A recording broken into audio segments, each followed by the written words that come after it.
recorremos. Tenemos ya con nosotros, es toda una alegría y un honor para mí tener al doctor Arturo Huerta, un referente para mí muy importante en la economía y para muchos y muchas economistas y no economistas en este país. Él es licenciado en Economía por la Universidad Autónoma de Nuevo León, maestro en Ciencias Económicas por la Universidad de Chile y doctor en Economía por la Facultad de Economía de la UNAM. Y desde 1975 ha sido profesor del posgrado de la Facultad de Economía. Así es que una larga, larga experiencia y hemos escuchado desde que éramos estudiantes diversas propuestas de él, qué hacer incluso frente a Estados Unidos y qué hacer, ¿no? Si en algún momento, ahora que ha ganado Donald Trump, que también queremos platicar sobre eso, pero qué hacer, cuál sería la alternativa económica si él decide pues llevar a cabo este plan que ha anunciado en contra de nuestro país. Pero bueno, estaremos conversando con él en estos momentos. Muy buenos días, doctor Arturo Huerta, ¿me escucha? Perfectamente, muchas gracias, Violeta, por la invitación, muchas gracias por las palabras. No, al contrario, los y las agradecidas somos nosotros. Doctor, ¿por qué ganó Donald Trump? Escuchamos mucho que la situación económica definiría las elecciones. ¿Es así? Efectivamente, mira, yo estoy aquí en mi año sabático en el Instituto Levy de Economía de Bard College, en el estado de Nueva York, desde el 1 de febrero de este año. Y efectivamente, o sea, a pesar de que el estado de Nueva York es demócrata, todos los noticieros estaban a favor de Kamala Harris, de la Kamala. Todos los noticieros. Y justo por la gran fuerza que Trump ha venido teniendo por años. Ahora, ¿por qué esa fuerza de Donald Trump? O sea, este discurso del proteccionismo es importante, que de hecho los mismos demócratas lo mantienen. O sea, el mismo Biden mantuvo las políticas arancelarias que Trump estableció cuando fue presidente. Y luego también este discurso en contra de los inmigrantes está muy generalizado en la sociedad norteamericana. Y lógico, y de ahí que Trump explotó esta posición de regresar a los inmigrantes a sus lugares de origen, a los ilegales. Hay que tomar en cuenta que fíjate, en el sector manufacturero, que es el que genera mayores empleos para los trabajadores. En los 80 la industria manufacturera en Estados Unidos era el 20% del Producto Interno Bruto, el 20%. Y hoy en día es el 10%. En los 80 el 20% de la población ocupada estaba en la manufactura. Hoy día solamente el 8% de la población ocupada está en la manufactura. Es decir, tuvieron que emigrar al sector comercio y servicios, de donde predominan menores salarios. En este mes de octubre que recién terminó, hubo una caída de la producción manufacturera y solamente se generaron empleos, 12,000 empleos, fíjate, solamente en el mes de octubre. Entonces, efectivamente, la gente siente en su bolsillo, y aparte sí, sigue la inflación, tienen problemas de desempleo, problemas de inflación, y la gente ya no gana lo que ganaba antes. Y entonces esto, ante el discurso de Trump, que va a regresar a las empresas estadounidenses que están ubicadas en el exterior a su país, que de hecho también lo hizo el presidente Biden en su política industrial que estableció en el 2022, de otorgar estímulos, subsidios para que las empresas regresaran. Entonces esta situación pues, la va a acentuar Trump, que de hecho él lo empezó en el 2017 con su política también proteccionista y que le ha resultado. Fíjate, en el caso de las importaciones provenientes de China, han disminuido significativamente. El déficit de Estados Unidos con China mm, qué sé yo, hace 7, 8 años estaba arriba de 150 mil millones de dólares. Y hoy día el déficit de Estados Unidos con China está en 279 mil millones de dólares, o sea, lo ha disminuido. Y también ha disminuido la presencia de las importaciones chinas en el propio mercado estadounidense. Eh, en forma muy, muy significativa. Fíjate, en el 2015, o sea, hace 9 años, las importaciones provenientes de China eran el 21%. y el año pasado pasaron a ser el 11%, es decir, las bajó 10 puntos porcentuales. Y también bajaron, no obstante que México pasó a ser el principal socio comercial de Estados Unidos, también bajó la participación de las exportaciones mexicanas en el mercado estadounidense de 13,8 a 12,8%. Y Trump ha venido diciendo de que va a poner aranceles de 60% a los productos provenientes de China. Y en el caso de México, en el caso de los autos con insumos de China, le va a poner un arancel de 200% y anunció días pasados que pondrá un arancel de 25% a todas las exportaciones mexicanas hacia Estados Unidos de no frenar la inmigración y el trasiego de drogas hacia Estados Unidos. Y entonces, pues, lógico, esto va a originar problemas para la economía mexicana, tomando en cuenta que el 79% de lo que México exporta viene al mercado estadounidense. Muchísimas gracias, doctor Arturo Huerta. Pues este primer análisis nos parece muy importante. La situación económica también definió las elecciones en los Estados Unidos, el desempleo que habíamos visto que venía bajando, las contrataciones, la situación de la inflación que también ha sido muy, muy importante. Y lo otro que decía, pues el discurso de Donald Trump frente a un salario que ha venido cayendo de manera particular y eso es una situación muy, muy específica que hay que incorporarla a todo el análisis también geopolítico que se pueda hacer de estas elecciones. Doctor, yo quisiera preguntarle sobre las salidas que tendría México frente a estos, ya ahorita usted empezaba a hablar de la situación de los aranceles, hasta 200% nos podría imponer Donald Trump de acuerdo a lo que dijo en campaña. Si él ganaba, dice, eso iba a ocurrir, ¿no? Si se exportaban autos con contenido también chino hacia su territorio, que pasaran por aquí, por México.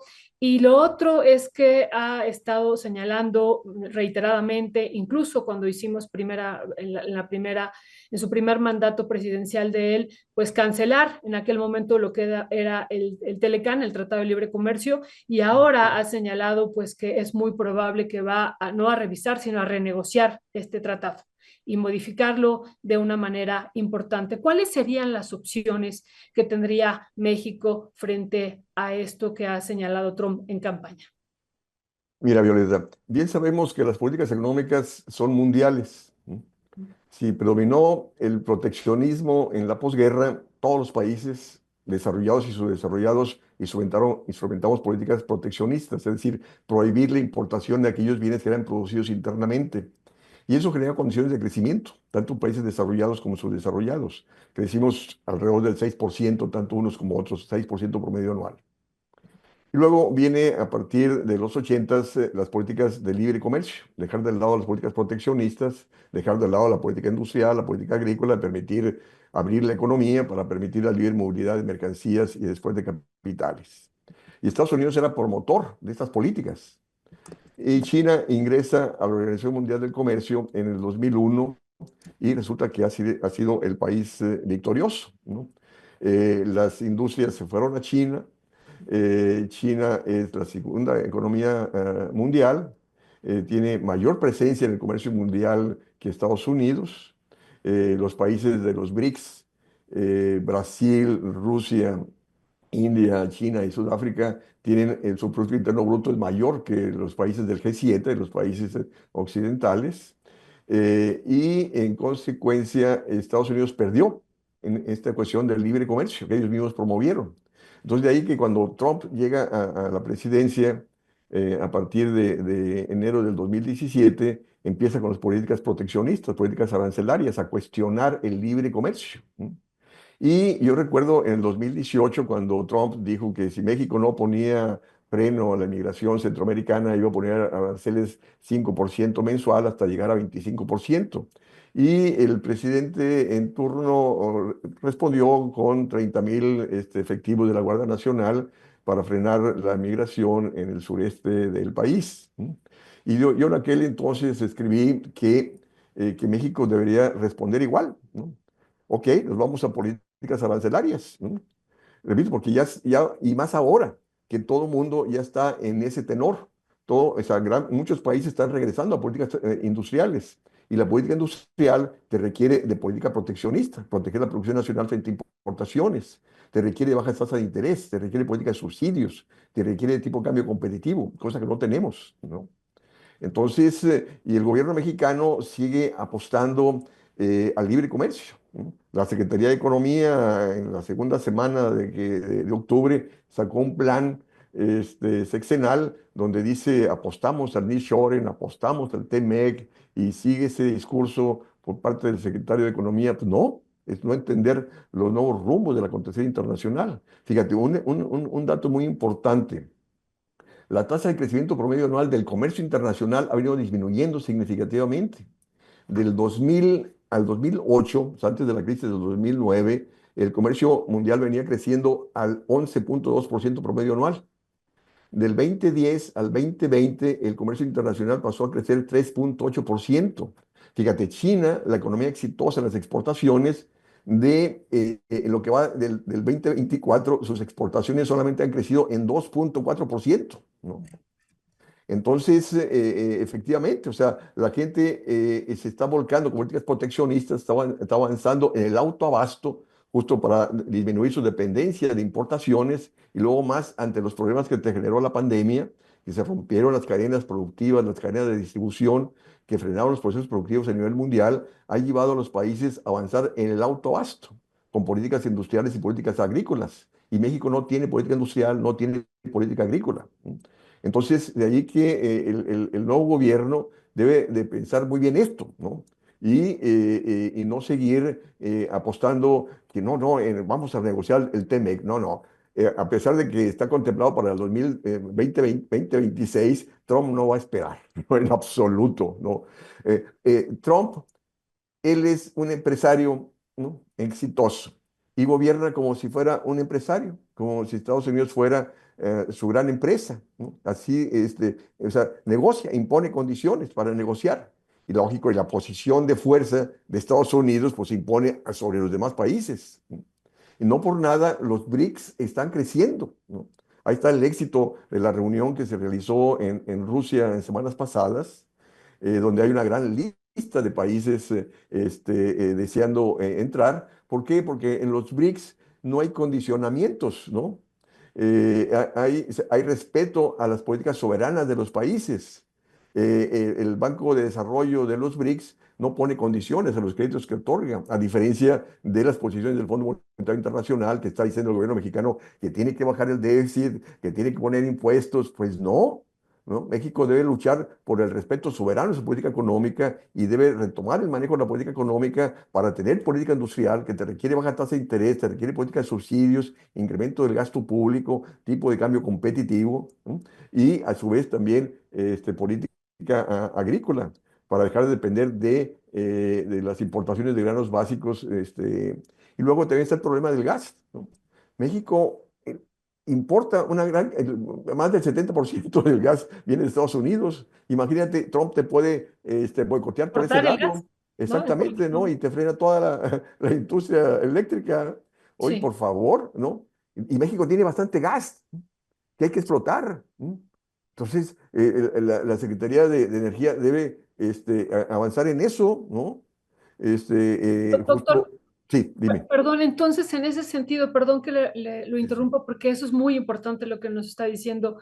Entonces, en lugar de verlo como una, como así es percibido en algunos sectores como alguna amenaza que va a imponer aranceles y que va de ser posible para él, como él lo quiere, eliminar el TEMEC y va a poner una política fuerte, fuerte arancelaria, podría ser visto como una oportunidad, ¿no? Desde esta perspectiva que usted tiene, y entonces nosotros dejar de depender y fortalecernos internamente, crear una verdadera política industrial y una política agrícola. Esa sería la oportunidad que tendríamos. ¿Cómo la podríamos sintetizar?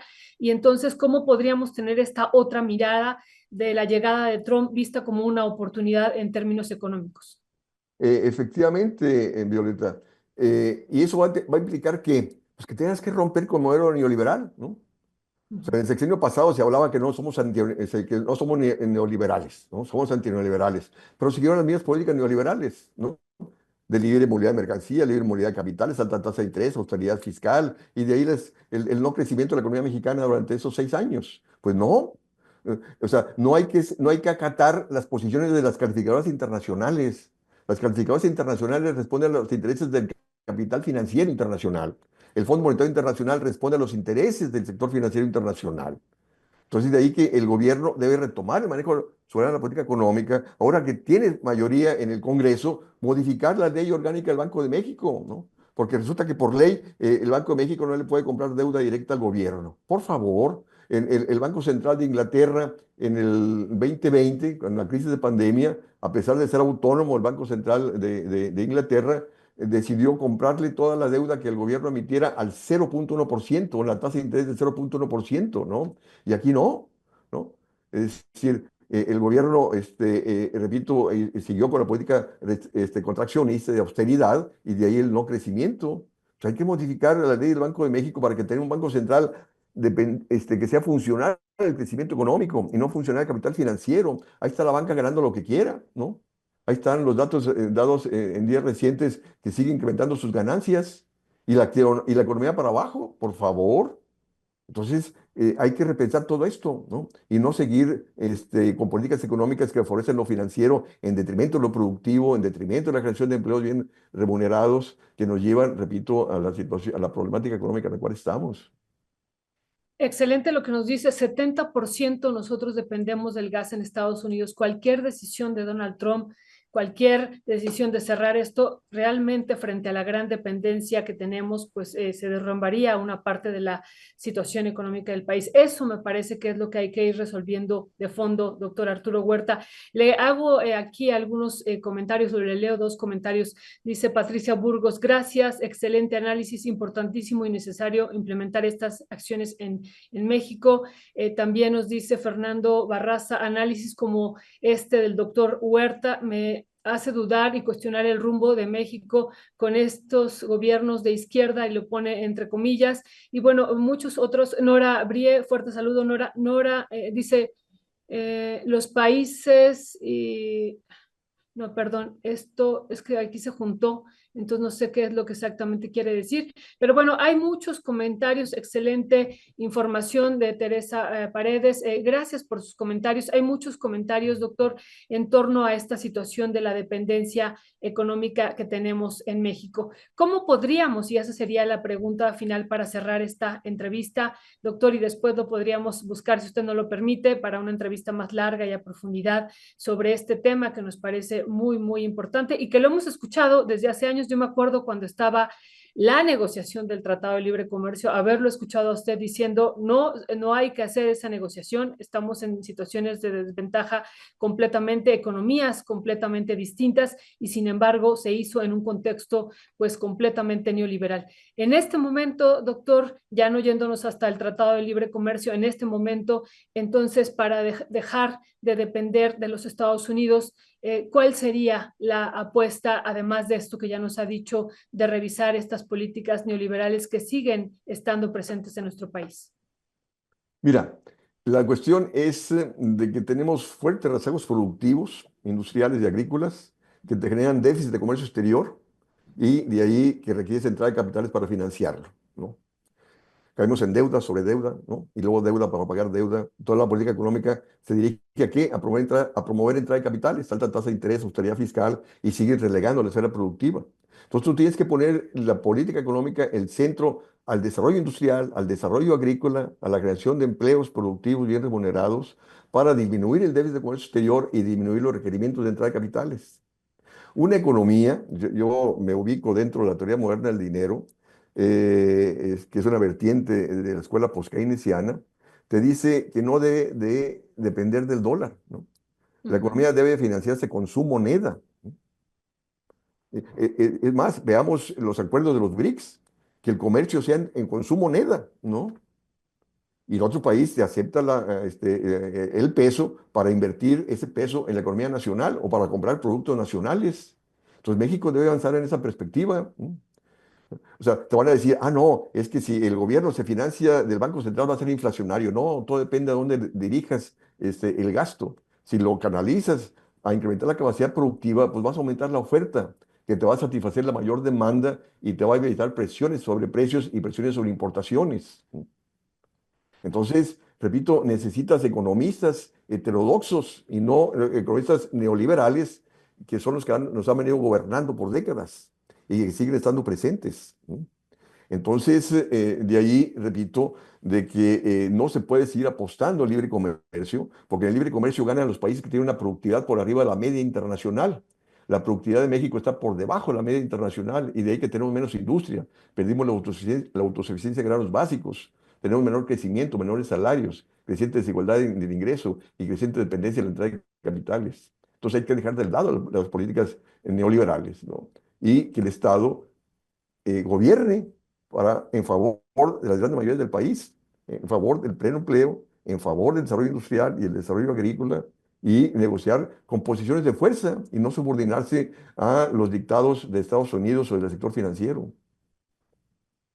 Muchísimas gracias, doctor Arturo Huerta, licenciado en Economía por la UNAM, por la Universidad Autónoma de Nuevo León y maestro en Ciencias Económicas por la Universidad de Chile y doctor por la Facultad de Economía. Y con una larga experiencia, pues maestro del posgrado de la Facultad de la UNAM desde 1975 de la Facultad de Economía. Le mandamos un fuerte abrazo y si nos lo permite, después lo estaremos buscando para hablar también de esta situación del peso dólar y lo que está por venir una vez que ya tome posesión Donald Trump. Fuerte abrazo y todo nuestro agradecimiento y que le vaya muy bien para allá en su año sabático. Muchas gracias, Violeta. Gracias por la invitación. Al Saludos. contrario, abrazo. Gracias.